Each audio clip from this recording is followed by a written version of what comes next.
You're not looking kiss Can my you kiss son. your tie? I can kiss my son. That's Jaden. Come on. One could watch this and think that you really hate Sean Combs. Why would they be thinking that? Because of the things that you post on Instagram, Yeah, because of the... Look at this. And let's stop for a second and do say that I hated him enough to hire his kids. And we've never done anything to each other. So it's just competitive energy and things that you say about other artists while you're in. But the world we're in right now, it's really hard for y'all to like discern what's real and what's true. Yeah, well, it's hard You to know? tell. And I've been seeing y'all memes and stuff. You've been making memes. That wasn't me, I man. see the memes. I put that up there, but that wasn't me. No, some of that stuff is funny. Some of it's funny. You like that? That shit's funny, right? But I haven't addressed any of this publicly, but I just want to say this very clearly. I don't have shit to do with Puffy, so y'all can stop. To do with Puffy. How did you get that footage of Diddy? I figure most journalists would not disclose their sources. If Sean Combs watches this, what do you think he's going to feel? Like, wow, this is amazing. I think he's gonna say this is the best documentary I've seen in a long time. My favorite villain? I kind of like Diddy. There are no misconceptions about it. Comes out, I see it in the news like everyone else. But I did feel uncomfortable with the way you represent the idea of going to these. But the world we're in right now, it's really hard for y'all to like discern what's real. What if everything you just saw wasn't random? What if 50 Cent wasn't just trolling, but slowly pointing people towards something deeper? Because the moment Will Smith tried to publicly distance himself from Diddy, 50 didn't slow down, he doubled down. And suddenly, old clips, old friendships, and old industry connections started looking very different. This isn't just about Diddy anymore. This is about everyone who stood close enough to know something. Mailing with like a booty. Kind of like, look, you see now you pressing Bieber. Yeah. Yo, what's up? Like I'm calling you and answering. Yeah, that was a little. That was weird. That was crazy. That was weird. They did not run through Bieber at that point. Still was pressing him like, why you not answering your phone? Like, Yeah. yo. Yeah. Like I don't got a video of me fingering you. He wasn't answering for a reason. He was like, I don't ever want last time. because you did things to me. At first, this sounded like just another wild comment. But listen carefully. Because what 50 is hinting at isn't just about jokes. It's about behavior. Why was Bieber being pressed like that? Why did it feel uncomfortable? And why does it suddenly matter now, years later? Because once people start revisiting these moments, everything changes. They want to mean something, and what will make them mean something in the environment is if they can connect to the violence. They all want it to make it, so they're gonna make their value in that. And even when the artist becomes successful coming out of that environment, he's gonna have people around him that he feels secure about being around, because he know that when they're traveling to these different neighborhoods that it may be something there, but he knows that this person right here will do it regardless of what. So they bring that person. And without acknowledging it, that person needs them to have altercations, for them to need them to be around. That is what is gonna potentially bring you down. So when I say that to them, they go, so he's saying it's gonna be me that brings me down. Yeah, if you don't adjust and really make the right decisions as you move forward, you are. There'll be opportunities for you to be derailed completely or come from the people that you came with. It's just, why would you need them? They need you to have an issue, so you can need them to be there so they can. That's how they add their value. Right. That's how they stay on the payroll. Raided his house, found all manner of stuff. They found 1,000 bottles of baby oil.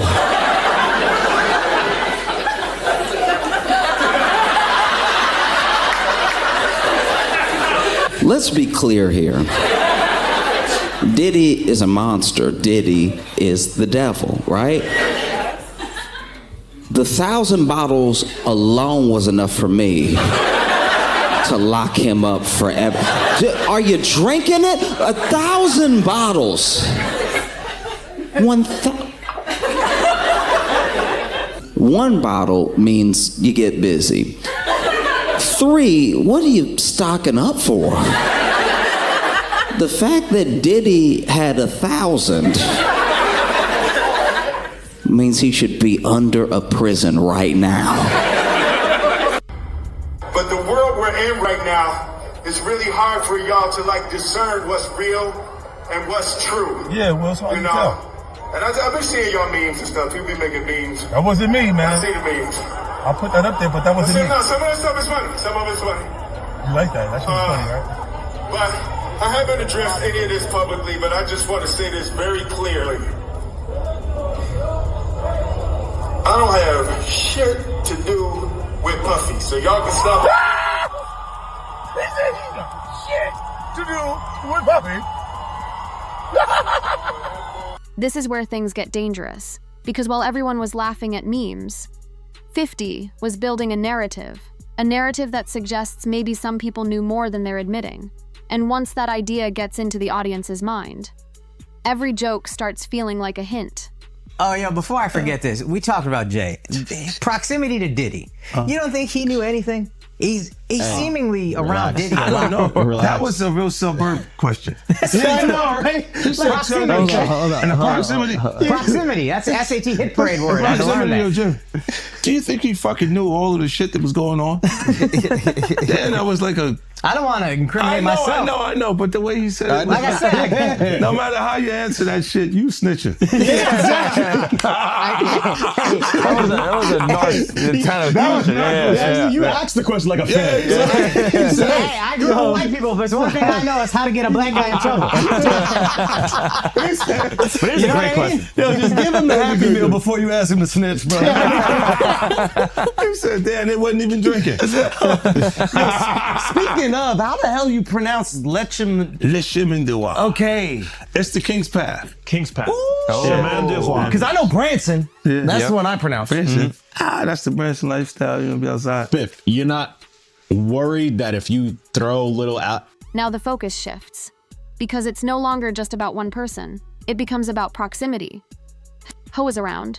Who stayed quiet?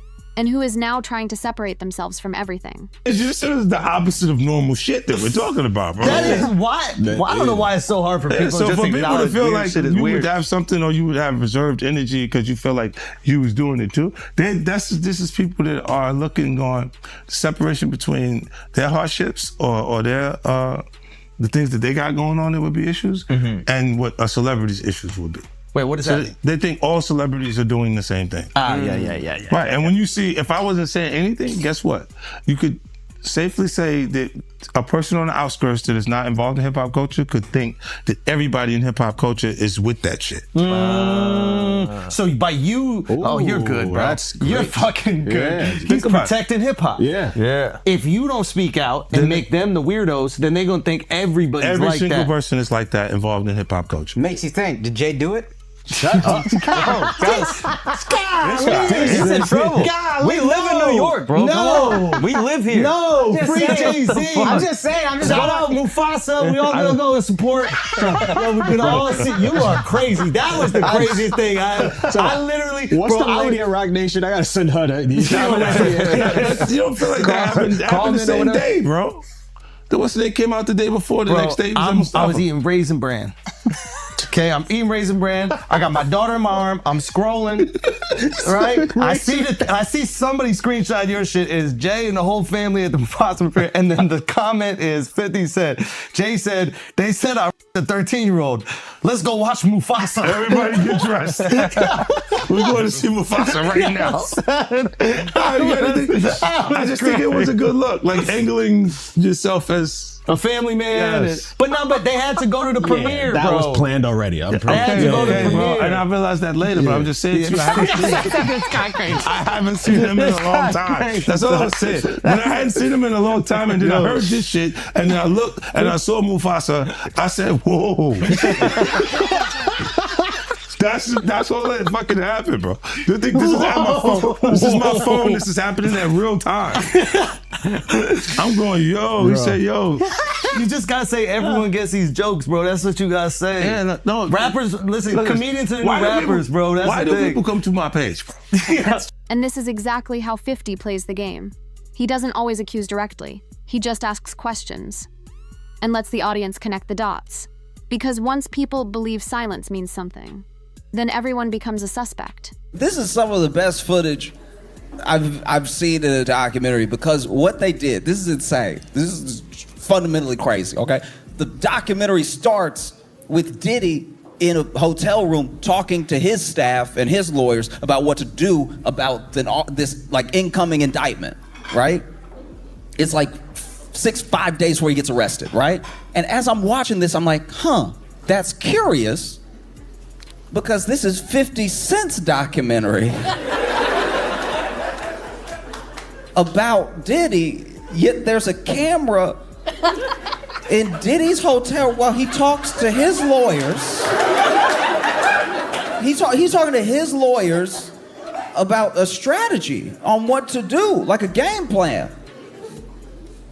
How did 50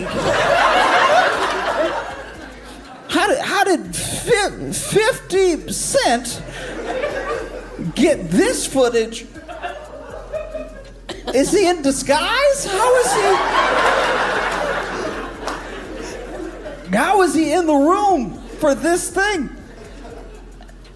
And then this dude's like on the phone. Diddy is on the phone and he's talking about how we need to be aggressive, we need to come back. He literally says we need to get like the dirtiest, most like expert propaganda we can out there, which, okay, insane to say on camera, a camera I think you know is there. That's wild.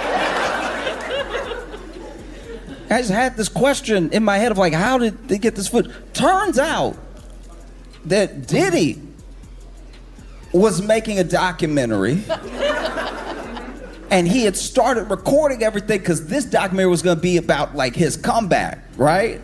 So he's like covering everything himself, recording everything himself, so he has his point of view out there, right? So then he was gonna make a documentary. He thought he was gonna beat everything and then make a documentary, release that documentary, and then get everyone on his side again.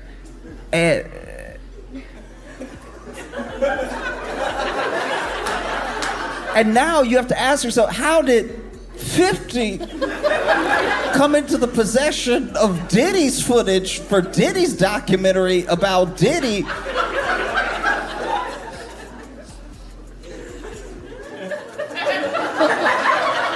This is crazy because he's making a documentary himself, but then he took that documentary. Apparently what happened was that Diddy did go to jail and then he couldn't pay the cameraman.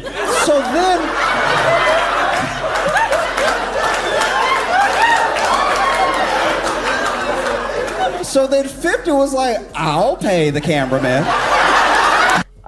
We finally got in contact. This guy contacted us named Scooter, who's my manager now, and basically stalked us a little bit, kind of got in contact with us, and finally my mom was calling him back to, say, listen, stop calling me. And he was like, I really see a lot in your son. Like, I can help you guys. And my mom was really skeptical at first, but they ended up talking for a couple hours. And he knew some lawyers that we could talk to and stuff. So we ended up flying to Atlanta free of charge, just for him to, check us out and get to know us. And this is Scooter. Yes, this is Scooter. And we ended up signing a deal with Usher a couple months later. At the time, this looked like a dream story. A kid gets discovered, flies out, signs a deal, becomes a superstar. But now, people are asking a completely different question. What kind of environment was he stepping into? And who exactly was guiding him through it? Well, everything from my good friend and brother from another mother, Scooter, Samuel, Ron, and just really the philanthropic work that we do as entertainers gives credence, and it actually is evidence that we do give back. A lot of what we do is about fulfilling dreams. Well, that reality goes far and beyond just music. There's tons of people who need access to proper education, and I think that being an advocate for change and proper education, Scooter has definitely done it. And if not only being able to facilitate opportunities along with his brother and introduce Justin Bieber into the really important, valuable components of being an entertainer, he's been able to do it. On the surface, everything sounds perfect. Mentorship, opportunity, growth. But years later, when the same names keep appearing in controversial conversations, even the cleanest stories start to feel uncomfortable. Because that's what pedophiles do. They get victims, and then once they get to a certain age and they get too old for them to enjoy them, they send them out to go get other young kids. Now, if Usher is a procurer, and if Usher knew what was going to happen to any of those young children that he took to the Flavor Freak off, is he a good guy? Especially considering what happened to him. Especially considering that he sat with fucking Howard Stern, and Howard Stern said, would you send your kids to Puffy's Flavor Camp? And his immediate response was, hell no! So it's good enough for everybody else's kids, but it's not good enough for yours. Yours are just good enough to die in Lake Lanier with no real investigation. Got it? Like, these aren't good people! All right, Jay. He's not good! He's a fucking asshole! And the simple fact that fucking Justin Bieber literally made a public statement and said, Usher asked me to do the Super Bowl with him and I turned it down. Now we enter the most controversial part of the story. Because voices like Jaguar Wright don't hold back. These are strong claims. Not proven facts, but they add fuel to the fire. And whether people believe them or not, they force the audience to question everything. I'm smarter than Claudia Jordan. I would never take a picture with the devil. Everyone knew he was the devil. He's been the devil for 30 years. He's been covered and protected. Well, I mentioned that earlier, that he said about Stevie J. The Usher part, that's a touchy situation, man. You know what I'm saying? Because I had a certain feeling, and I felt a certain way when Usher got on Shay Shay, and I don't mean to mention other people's platforms, but he got on Shay Shay and he mentioned how great and how good Puff taught him and everything. You know what I'm saying? About the business, right?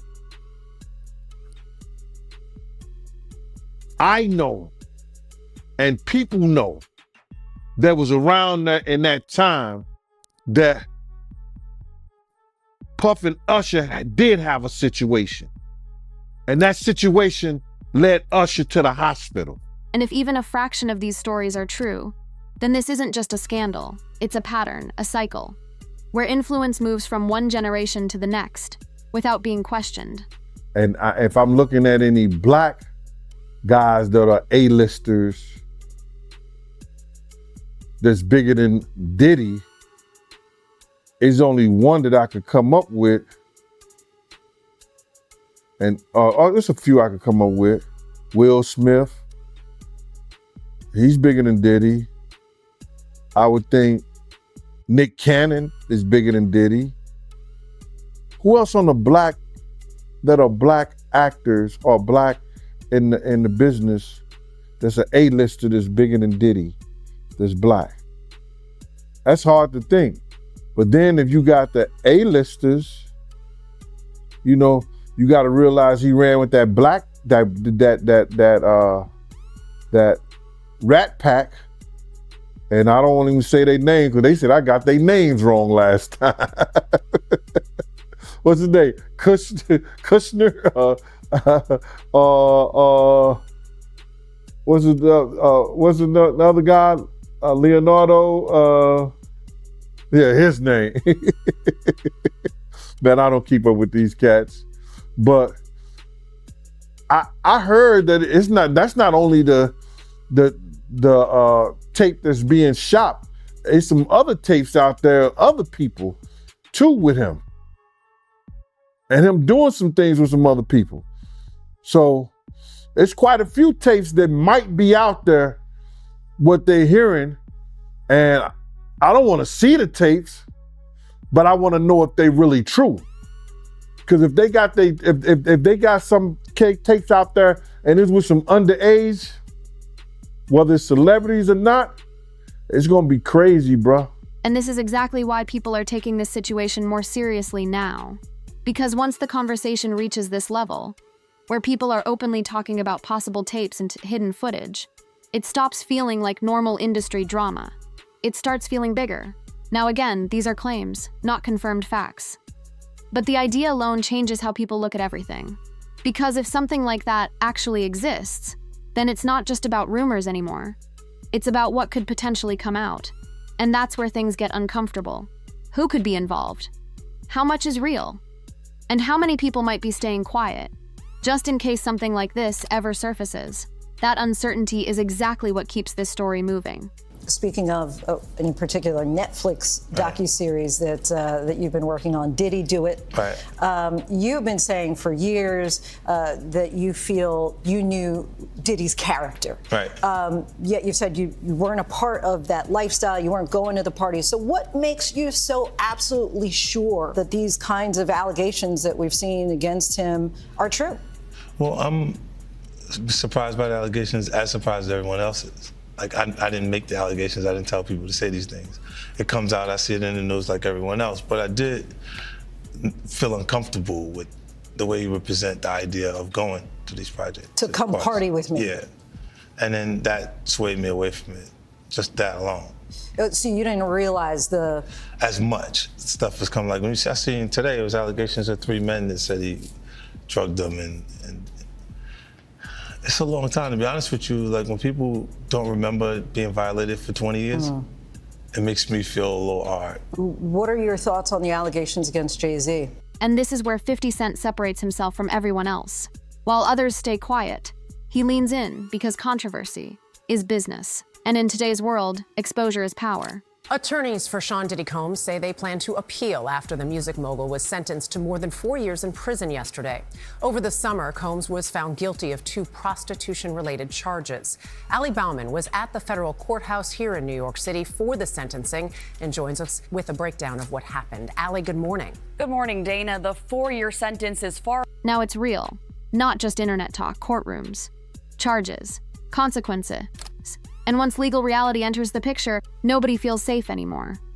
Before we get out of here, bro, I just gotta ask you, so there's a lot of tapes that Diddy has made. Who do you think's on these tapes? 90 terabytes. If you could maybe give us a celebrity, or maybe 1 or maybe 2. Trey Songz on one of the tapes. I said it. How rich the person is I'm gonna talk about. If I had an NDA with them at all.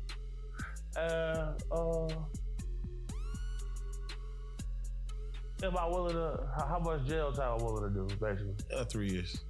Nigga, man. You gonna get 3 years for this. That would be it. Yeah, I'll take the cell block first day. Yeah. If anything, again, this is just hypothetical. We don't know nothing. Yeah.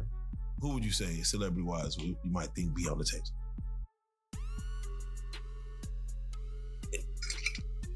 Is Leonardo DiCaprio, you feel, on the tapes? Yeah. Damn, he said, yeah, damn. But he'll buy that shit before it ever come out, though. Oh, yeah, they got that kind of bread. Yeah, he'll buy that shit before it ever come out. Because they passed, that's what I'm saying. It's some type of something going on, bro. Yeah, protect some people. The Baby was the biggest rapper. Remember that? Yeah. The biggest. You go from 300,000 first week to 5,000? Somebody doing something, bro. It's something. Somebody got a button they can press. And this is where things get truly unsettling. Because if there really are tapes, then silence suddenly makes sense. Not loyalty, not friendship, fear. Jada Pinkett has written a book where she reveals that multiple times she tried to commit suicide. Yeah. Not saying exactly what the reason was. I don't know why she keeps trying. She just get it done. Don't be bad at everything. Shit. Yeah. You was an all right actress. You was a terrible wife. You was a bad mother. You was a character who knew that your husband was doing things to boys and did stuff to your son, and you ain't do shit about it. Bilal told me everything. Their good friend who Bilal told me. Jada. He told me that you knew Will was f***ing your child. Yes, he did. Wonder why he left that out of his Tasha K interview. Yeah. In that interview, he said a lot. He said everything but the thing that was important. That he know that Will Smith raped Jaden He raped Bashir and he raped Meek Mills, and you know it, Bilal. Now I don't give no fuck how far in the desert you run. You'll go from a Philly nigga to a sand, they'll still get you. He's Philly though, Jay. It's Philly. You know, he Meek Milk. As far as I'm concerned, he Meek Milk. I ain't calling him Mill no more. That's milk. That's Meek Milk. Added to the honeycomb. You got a meal. So you believe the Dwayne Martin story that could have happened? Of course. Now, this is where Will Smith's name really starts getting pulled into the spotlight. Up until this point, he was mostly on the edges of the conversation, denying connections, reacting to memes, trying to distance himself from everything happening around Diddy. But moments like this are exactly why the internet isn't letting it go. Because when a name as big as Will Smith gets mentioned in conversations like this, people start paying closer attention. Now, it's important to understand. These are strong claims and personal opinions, not confirmed facts. But in a story that already feels messy, layered, and full of unanswered questions, even claims like these are enough to keep the discussion alive. And once people start questioning a public image that has been built for decades, they don't just stop at one clip. They go back, they rewatch, and they start looking at everything differently. And that's exactly why this part of the story continues to gain attention. So why does it all come to a head now? Why now? Why? Because he's the acceptable monster at this time. Like R. Kelly was the last time I sat on this couch. So who's next? Y'all don't see the lineup? Yeah, we see the lineup. I'm just waiting to see who's next. Jay-Z is setting Diddy up. Why is everyone having such a hard time? He ain't doing shit different. He lined up D. Haven, stole his life and identity. He lined up Big L, stole his life and identity.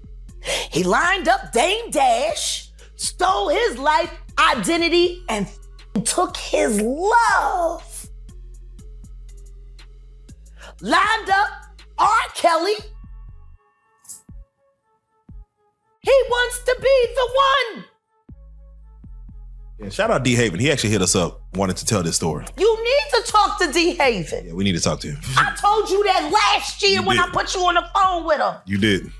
And then got ran into, and then I got thrown in a hospital by my insane husband, who's working for YouTube to make his mama proud.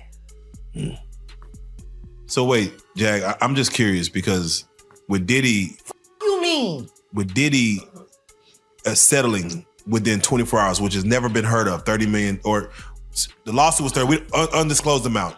But He within knew for 30 days that shit was fitting to happen. within 24 He could have hours. paid that 30 million before. Yeah, why? Let that hit the fan. Did he? Because he's Diddy. He called a bluff? And now you understand what 50 Cent really did. He didn't just troll Will Smith. He changed how people see him. He turned old clips into new questions. He turned jokes into suspicion. And he turned one man's downfall into an entire industry being questioned. And the scariest part?